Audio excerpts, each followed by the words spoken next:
Hi guys, welcome to my channel. আমি অঞ্জু তোমাদের কাছে নিয়ে এসেছি নিত্য নতুন রেসিপি। তোমরা দেখতে থাকো, পাশে থাকো, সাথে থাকো। আমার আজকের রেসিপি গন্ধরাজ চিকেন। সানডে মানে একটু চিকেন খেতে ইচ্ছা করে, গরমের কথা মাথায় রেখে তাই হালকা পাতলাভাবে বানিয়ে ফেললাম গন্ধরাজ চিকেন। তোমরা একটু বানিয়ে দেখতে পারো, খুব ভালো হয়, টেস্ট অসাধারণ লাগে। আমি আমার মতো বানিয়েছি, হালকা করে, অত রিচ করিনি। গরম ভাতে জাস্ট জমে যাবে এই চিকেন। ভিডিওটা শুরু করছি, দেখো। প্রথমে নিয়েছি চিকেন, অল্প করেই বানাচ্ছি।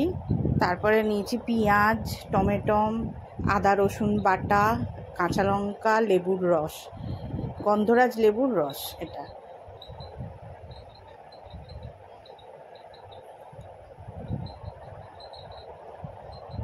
এবারে চিকেনটার মধ্যে আমি দেব একটু লেবুর রস, দেব প্রথমে।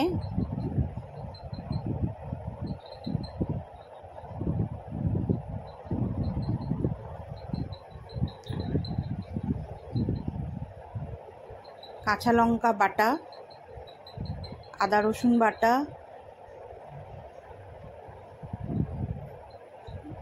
আর একটু কাঁচা লঙ্কা বাটা দিলাম, দিয়ে হলুদ,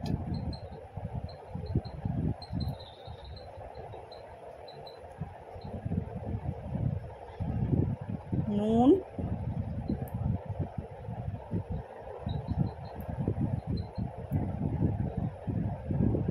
গোলমরিচের গুঁড়ো,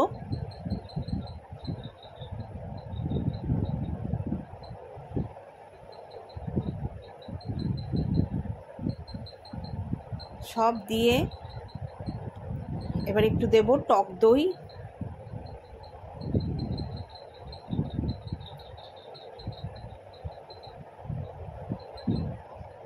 একদম আমি আমার মতো বানিয়েছি, কোনো রিচ না, সিম্পল ঘরোয়াভাবে বানিয়েছি। অবশ্যই তোমরা বানাও এবং খাও ঘরে। ভালো করে এটা মাখাতে হবে যাতে মশলাটা ভালো করে মেখে যায়। যত ভালো মাখানো হবে তত স্বাদটাও ভালো হবে। ভালো করে আমার মাখানো হয়ে গেছে, রেডি। এটাকে এবার আমি আধ ঘন্টা থেকে 1 ঘন্টা রাখলে ভালো হয়। যতটা হাতে সময় থাকবে রাখতে পারো। আমি এবার কড়ায় তেল দিয়ে গরম মশলা ফোড়ন দিয়ে পেঁয়াজ দিয়ে দিয়েছিলাম।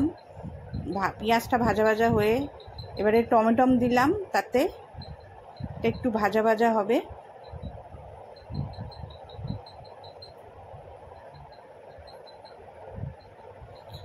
ভালো করে এটা ভাজা ভাজা করে নিয়ে এতে দেবো আদা রসুন বাটা।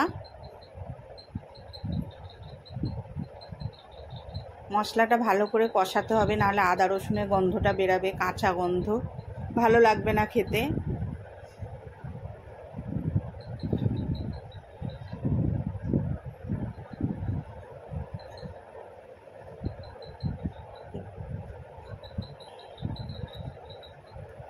একটু লঙ্কার গুঁড়ো দিলাম, কাশ্মীরি লঙ্কার গুঁড়ো।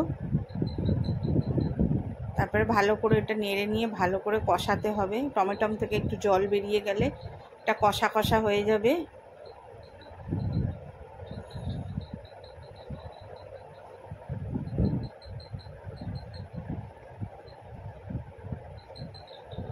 মশলাটা অনেকটাই কষা হয়ে গেছে, পুরোটাই। তার মধ্যে দিয়ে দিলাম মাংসটা, মাখানো ছিল, আমি দিয়ে দিলাম। দিয়ে এবার এটাকে ভালো করে নেড়ে নিতে হবে, ভালো করে কষাতে হবে।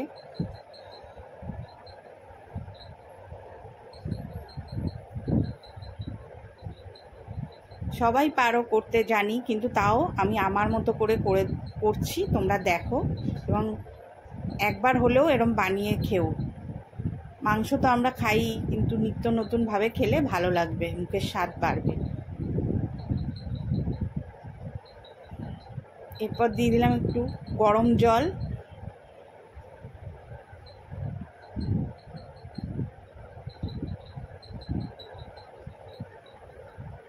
আমি একটু পাতলা করেই করেছি, গরমের কথা ভেবে, যে এতটা গরম যাচ্ছে তার জন্য হালকা পাতলা করেই করেছি।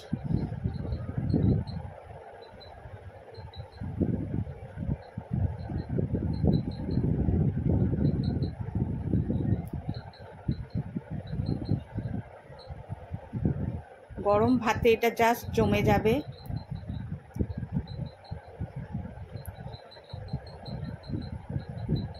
আর একটু গোলমরিচ দিলাম, ঝালটা একটু কম হয়েছিল। একটু লঙ্কা দিলাম, একটু লঙ্কা দিয়ে খাই তাই জন্য একটু লঙ্কা দিলাম।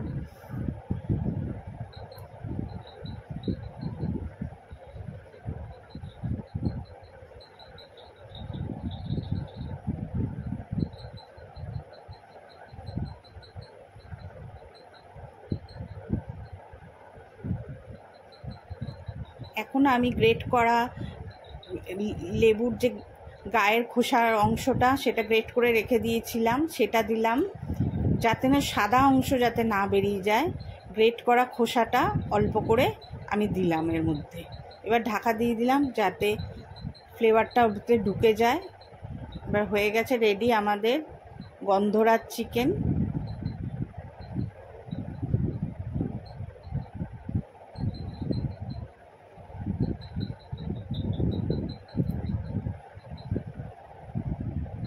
পাতলা করেই বানিয়েছি, তা কষাও করা যায়। তোমরা একবার হলেও বানিয়ে খেও, আমার ভালো লাগবে তাহলে। এবং লাইক কমেন্ট শেয়ার করো।